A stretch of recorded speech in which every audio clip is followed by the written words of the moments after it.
성도 여러분, 할렐루야. 감사합니다. 어찌할꼬 그런 제목으로 은혜 받겠습니다. 성도 여러분, 우리 우중에 이렇게 한 주간 만에 만났는데 우리 축복 한번 나눕시다. 반갑습니다. 반갑습니다.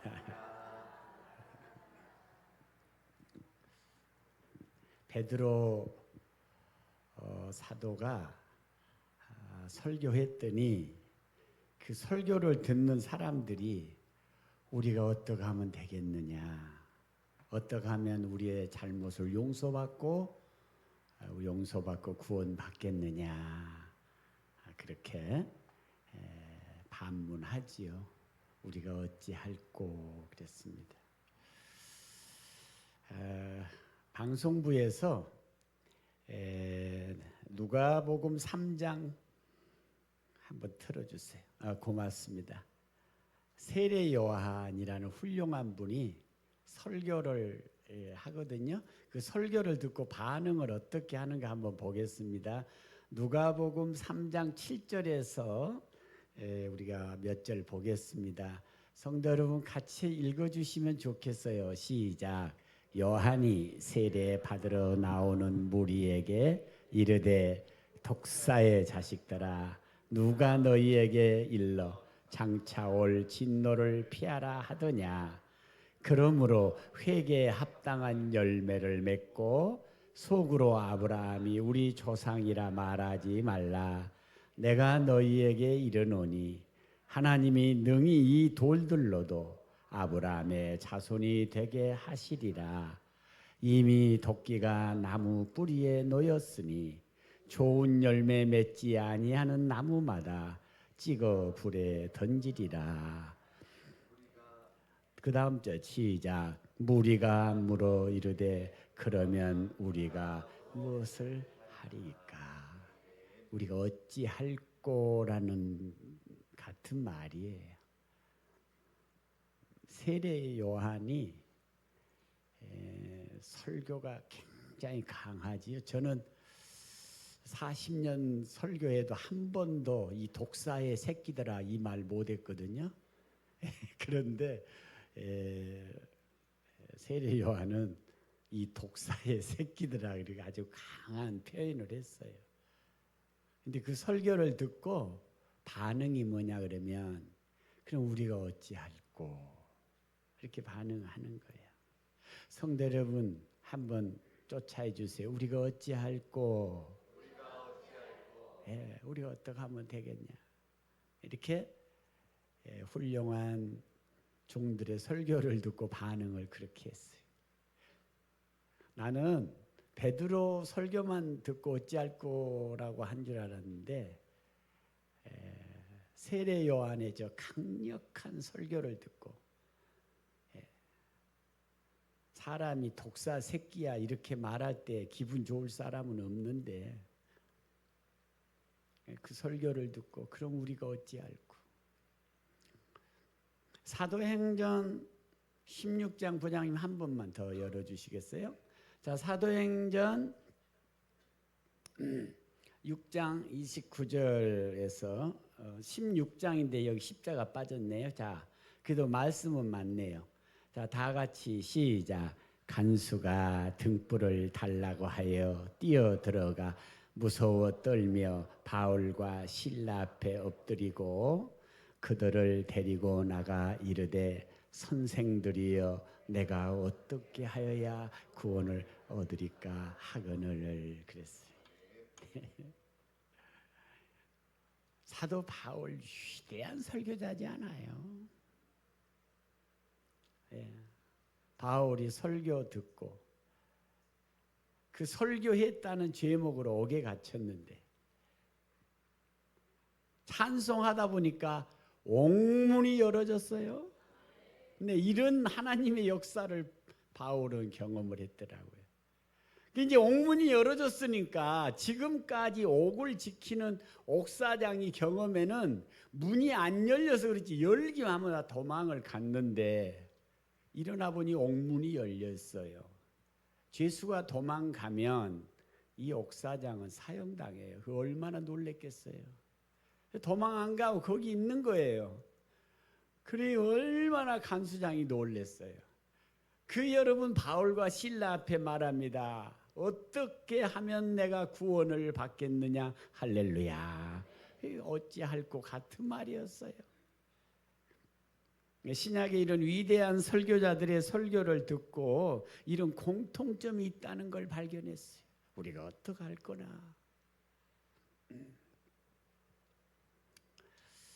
이 말씀을 듣는 사람들의 공통적 반응이 어찌할 건데, 이 어찌할 거를 고백한 사람들에게서 한 가지 공통점이 뭐냐 그러면 이 사람들이 다 예수 믿고 세례받았어요. 성도 여러분 다시 한 번만 아멘. 우리가 어떻게 하면 되겠느냐. 이 반응, 복음을 듣고 이 반응을 한 사람들에게서 나타난 반응은 다 예수 믿었다는 거예요. 제가 알고 있는 한 집사님 이야기 같이 나눠볼까요? 딸을 넷을 낳았어요. 아들을 낳고 싶으니까 딸을 넷 낳았는데 또 마지막 아들을 낳으려고 잉태를 해서 낳고 나니까 아들이었어요. 얼마나 좋았겠어요. 그 아들을 잘 키웠어요. 이제 그 아들이 커서 결혼을 했어요. 그리고 그 아들이 낳은 이제 아들을 하나 낳았어요. 이 집사님에게는 손자지요. 이제 손자 하나를 낳았어요. 손자 하나를 낳아놓고 교통사고로 유명을 달리했어요. 여러분 딸 넷을 낳고 성도 여러분 그 아들 손자를 낳아 얼마나 귀한데 그런 불행을 당했어요. 여러분 얼마 있다 보니까 며느리가 여러분 도망을 했어요. 집을 나갔어요. 그러니까 그 손자가 덩그러니 시어머니 할머니 차지가 된 거예요. 이제 할머니가 그 아이를 키워서 이제 유치원에 가게 돼. 유치원을 가게 되니까 이제 할머니 생각을 하는 거예요. 이제 나도 늙고 죽으면 아버지는 죽고 어머니는 도망가고 이 할머니가 그나마 뒷바라지를 하는데 이 녀석이 크면 험악한 세상을 어찌 살아나가겠는가 생각을 하다가 자기는 교회를 안 다니면서 무슨 생각을 하냐 그러면 교회를 나가서 예수님을 믿게 해서 예수님을 의지하며 살게 만들어줘야 되겠다. 이 생각을 예수를 믿는 사람 같으면 쉬운데 그런 생각을 가졌다는 거예요.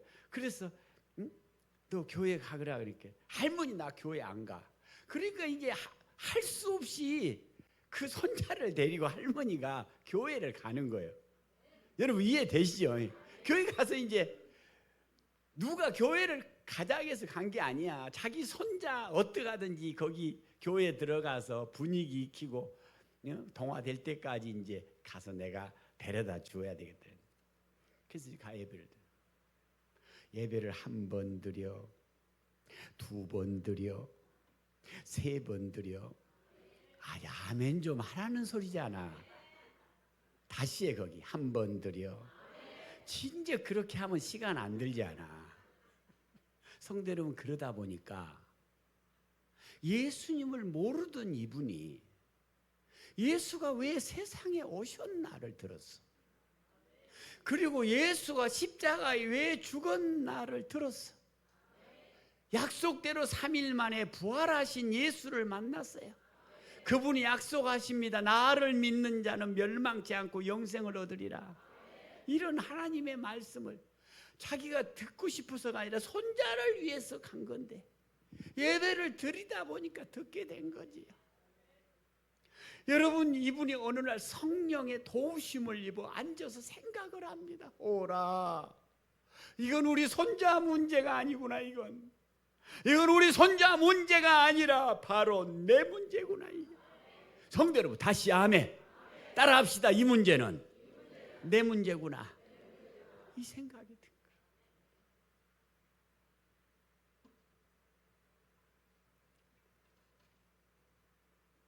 그래서 예수님을 영접하고 세례를 받고 집사가 되신 거야.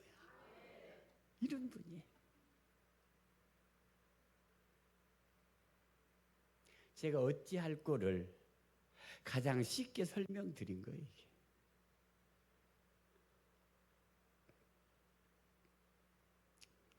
제가 이 어찌할 거라는 말을 조금 더 원문 가까이 직역을 해보니까 이런 말이더라고요. 하나님의 말씀을 듣다가 위기의식을 느꼈다, 그런 뜻이에요. 위기의식을 느껴. 내가 예수 믿어야 살겠구나. 내가 예수 믿어야 영생을 얻겠구나. 이런 위기의식과 문제의식이 일어난 상태의 상황에서 고백이 어찌할 거였어요. 그러니까 이런 사람들의 공통 그 점은 다 예수 믿고 세례를 받고 하나님의 자녀가 된 줄로 믿읍시다. 이런 고백을 했더라고. 성도 여러분, 성경 펴졌죠? 수고스럽지만 히브리서 6장 5장 한번 열어보시겠어요? 천천히 찾으세요. 성도들, 히브리서는 신약이에요. 한번 찾아보세요. 히브리서 여러분 5장 한번 열어봐 주시겠어요?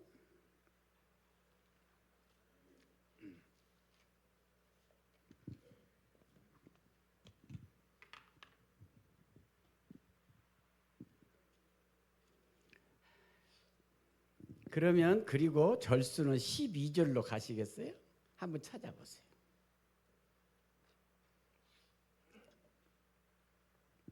자, 12절부터 14절까지 읽어주실래요? 다 같이. 자, 시작.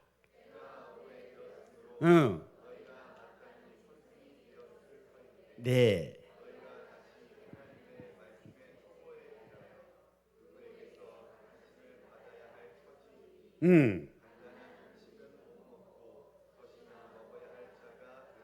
예.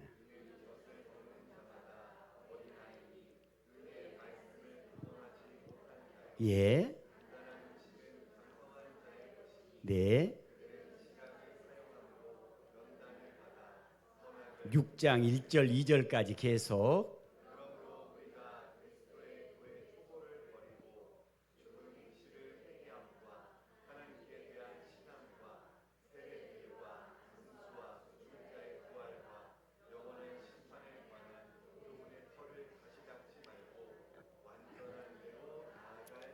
아멘. 성도 여러분, 제가 쉽게 이 말씀을 여러분하고 나눌게요. 네가 예수 믿은 지 오래됐는데 네 신앙 성장은 왜 이렇게 안 됐냐, 이걸 묻는 거예요. 여러분 때가 오랜데 네가 지금은 선생이 되어야 할 시기인데 아직도 어린아이 같다, 이렇게 표현한 건 신앙 생활 오래 했는데도 신앙 성장이 안 되는 거예요. 여러분, 이거요, 성경 속에 있는 게 우리 주위에 허다해요. 10년, 20년 신앙생활 한데도 신앙이 성장을 안 돼. 성도 여러분, 저 한번 쳐다봐. 굉장히 중요한 거예요. 지금 그 말씀 아닌가요? 네가 지금 오래됐다, 예수님 믿고 신앙생활 한 지가 오래됐는데 네가 지금쯤은 선생이 되어야 할 때인데 네가 아직도 젖이나 먹는 어린아이냐, 이렇게 지금 예수님 말씀하시거든요. 여러분, 지금 그 말씀이잖아요. 그런데 네가 다시 예수님의 말씀에 대한 초보를 다시 배워야 할 처지니 어떻게 된 거냐, 이렇게 물으신 거예요. 얼마 안 됐는데도 신앙 생활이 완화라고 신앙이 성숙한 사람도 있고, 오래됐는데도 신앙이 성장하지 않는 사람에 대한 하나님의 말씀을 우리에게 지금 하시는 거예요. 왜 이렇게 너는 신앙 성장이 안 되냐? 너 지금 있는 지가 얼마나 오래됐냐? 이렇게 지금 주님이 말씀을 하시면서 도의 초보를 다시 배우고 다시 깨달아야 되겠다. 그러면서 도의 초보를 말하기를, 성도 여러분 따라합시다. 세례, 좀만 더 크게, 세례, 부활, 심판, 구원, 이런 것들이 우리가 예수님을 믿을 때 우리의 삶의 뿌리가 되는 단단한 초보, 기초가 되는 기초가. 그런데 그것을 네가 아직도 모른다 이래요. 네가 설교를 들으면서, 음부의 설교를 들으면서 네 속에 아직도 위기의식과 감사의식이 없냐는 거지요. 왜 신앙 성장이 안 되냐 그러면, 설교를 들을 때 저 설교가 어찌할 거라고 한 번도 부딪혀오지 않았어요. 오늘 우리 목사님 설교 들으니 이거 나 이렇게 믿어서는 안 되건데 어떻게 하면 좋을까, 이거 큰일 났네 이거. 한 번도 내 이 가슴과 내 영혼을 그 설교가 치지 않았어. 지금 이걸 말하는 거예요.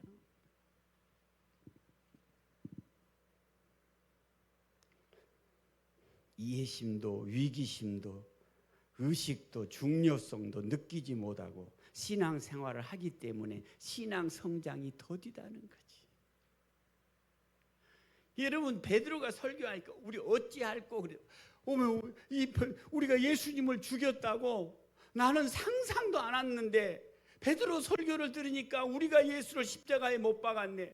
그러면 우리가 어떻게 해야 되겠느냐? 베드로가 말합니다. 회개하고 세례를 받고 하나님을 믿어라. 그랬더니 그날에 이 말씀에 도전이 되고 위기의식을 느끼고 구원받는 사람의 수가 3,000이나 되더라.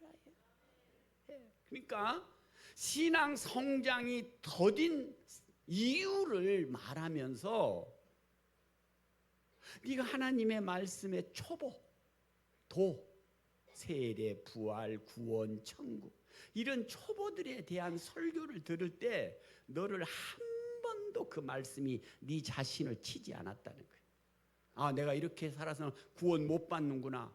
내가 구원받지 못하면 세세토록 꺼지지 않는 그 고난에, 연기나는 고난에 들어가겠구나. 내가 이렇게 살아서는 안 되겠다. 한 번도 가슴을 치지 않았기 때문에 신앙 성장이 더디다는 거지. 나는 오늘 이 설교를 하면서 여러분 가슴을 성령이 만져주기를 바랍니다.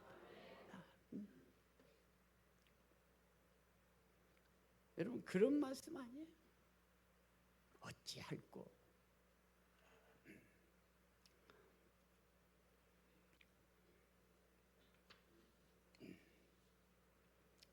성도 여러분과 제가 예수를 믿고 하나님의 자녀가 된 거예요. 예를 들자 요한복음 3장 16절 이렇게, 하나님 세상이 이처럼 사랑하사 독생자를 주셨으니 이는 저를 믿는 자마다 구원을 받고 영생을 얻으리라. 그러나 반대, 그러나 믿지 않는 자는 그 이름을 믿지 아니함으로 벌써 심판을 받았느니라. 네, 이 말씀에 우리 자신이 도전을 받은 거지 않아요. 이 말씀이 우리 가슴에 위기의식을 줬잖아요. 그러니까 우리가 예수 믿고 구원 받으신 줄로 믿으시기를 축원합니다. 성도 여러분, 할렐루야. 제가 의정부 한 교회 집회를 갔는데 둘째 날 저녁이 됐어요. 이제 둘째 날 저녁에 제가 누가복음 16장으로 부자와 나사로의 비유, 이 본문을 가지고 사후 세계의 실상이라는 제목을 가지고, 제가 이 설교의 제목도 있지 않는 것은 그날 설교에 우리 성령께서 이 지렁이 같은 입술을 통해서도 역사하셨구나 하는 걸 내가 깨달았기 때문이에요. 이 설교를 이제 하는데, 그때 그 교회는 우리 교회보다 좀 더 작았어요.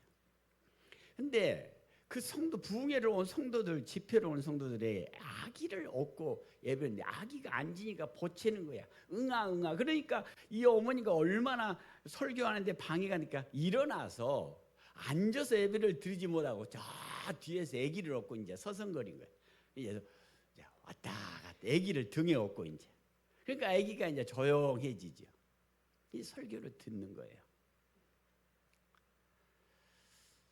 여러분, 제가 그때는 많이 젊었었는데 부자가 음부에서 고통 중에 물 한 방울을 찍어서 내 혀를 서늘하게 해달라는 이 대목을 얼마나 장렬하게 강하게 했던지, 그 뒤에서 아기를 업고 있는 엄마가 이 설교 중에 엉엉 울더니 나가버리는 거예요. 그래서 내가 속으로, 여러분 예배드릴 때 가능하면 움직이지 마시오. 왜냐하면 예배드릴 때 움직이면요 설교 은혜가 안 돼서 나가나, 설교 은혜가 안 돼서 나가나 별 생각이 다 드니까 막 헷갈리는 거야. 울고 나가길래 내가 너무 세게 했나, 뭐 때문에 울고 나가나. 그리고 막 또 설교를 했지요. 그 다음 저녁이 됐어요. 그 다음 저녁이 됐는데 분명히 어제 저녁에 울고 나간 그분하고 여러분 가족이 다 들어왔어. 다시 한번 아멘. 그 말은 무슨 말이냐. 제가 그래, 그 울고 나간 사람이 누구야? 내가 이제 담임 목사님께, 목사님, 가족이 다 안 믿고 자기 혼자 믿는데 그런 가정이에요. 그러니 음부의 권세, 지옥에 떨어지면 이런다는 설교를 듣고 언제 안 들었겠습니까만 그날따라 성령이 강하게 역사했는지 눈물을 흘리고 뛰쳐나가더니 그 다음 날 얼마나 가족들을 권면하고 했던지 가족들을 다 데리고 왔어. 성도 여러분, 할렐루야. 어찌할 거가 사방돼서 일어나는 걸 알았어요. 나는 오늘 우리 신정교회 예배 속에서도 하나님의 말씀을 듣고 내가 이렇게 살아서는 안 되겠구나, 내가 주의를 범해서는 안 되겠구나, 말씀대로 살아야 되겠구나. 할렐루야. 오늘 여러분의 가슴에 성령의 음성이 있기를 바랍니다. 결과를 말씀드리면요, 그 동생은 그날 결단하고 예수 믿고 목사가 됐어요. 그 부모님들은 예수 믿고요 다 직분을 받고 그 가정이 다 구원받은 아브라함의 후손이 됐어요. 성도 여러분, 제가 그 이야기를 담임 목사님으로부터 전해 듣고, 목사님 이번 집회에 성공했습니다. 그 한 가정이 다 나와서 예수를 믿고 여러분 결실을 했으니 얼마나 귀하냐고.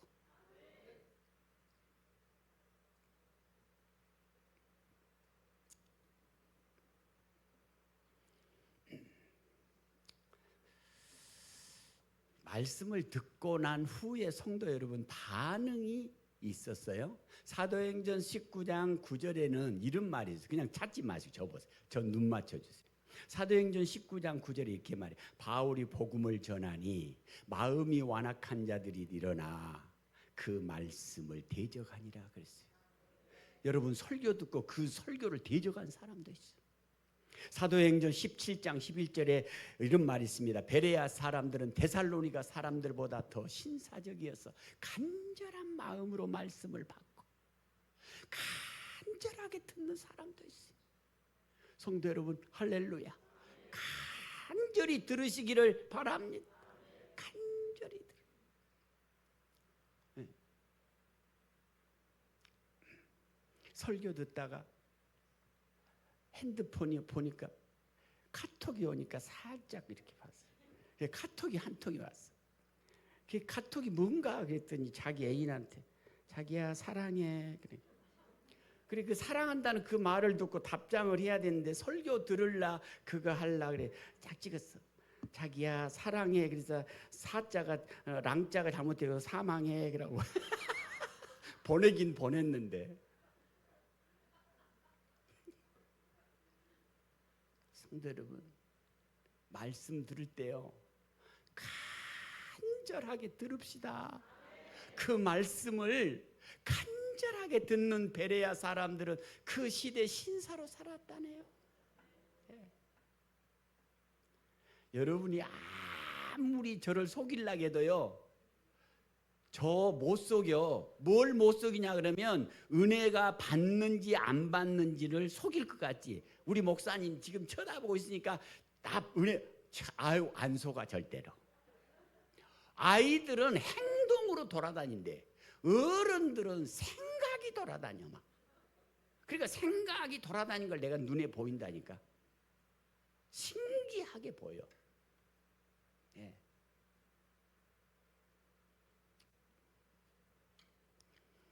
여러분, 제가 깜짝 놀란 것은 요한복음 6장에 영원히 죽는 사람은 말씀에 대한 무반응이라는 걸 알았어요. 성도 여러분, 이해되시면 아멘. 무반응. 이 무반응이 뭔가 한번 들어보실래요? 몇 년 전에 우리 서울지방 교육자들이 중국을 갔어요. 중국이라는 외국 나라를 난 처음 가봐. 나는 기대를 안고 갔는데 얼마나 중국이 더럽던지. 또 하나는 내가 도저히 음식을 못 먹겠어. 우리나라 토백이가 가가지고 고생을 많이 했어요. 이 북경이라는 데를 갔죠.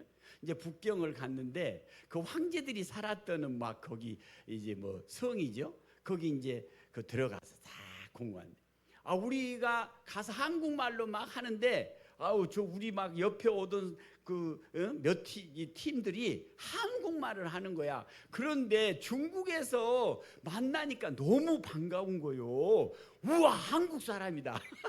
그래가지고 안녕하세요.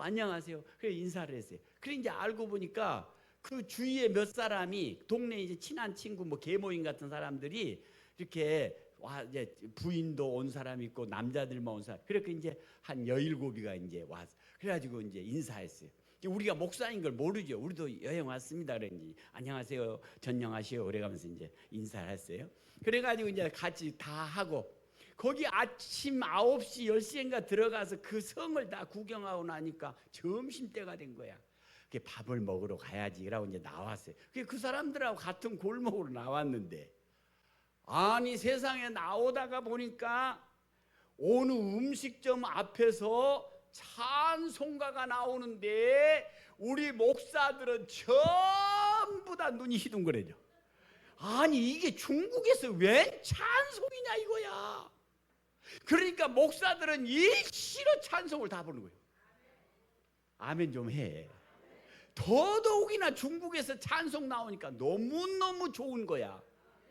그런데 앞에 우리 같이 간 이 사람들은 찬송이 뭔지 전혀 관심도 없이 찬송이 나온지만, 중국에서 찬송이 나왔다는 이 감격적인 이걸 아무 상관없어. 그냥 걸어가는 거야. 그런데 조금 더 가다 보니까 술집이, 멋있는 술집이 나와요. 눈알이 휘둥그레져. 전부 다 술집을 바라보면서는, 이야, 내가 그때 느낀 게 하나 있어요. 사람은 살아있는 것에 반응하는 것이다. 우리는요, 우리 속에 예수의 영이 있으니까요, 중국 땅 그 살벌한 불모지에 찬송이 나오니까 그 찬송을 향해 다 송사리 때 마냥 전부 다 얼굴을 보며 그 찬송 나는 데를 바라보고, 야, 중국에서 찬송 소리가 나오니 좋다. 그리고 뭐라는 줄 아세요? 아버지여 이 땅에도 복음을 주소서. 예.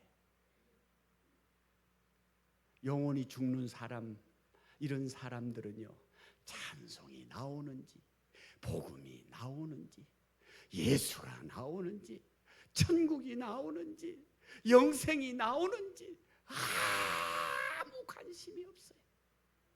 그리고 가는 거예요.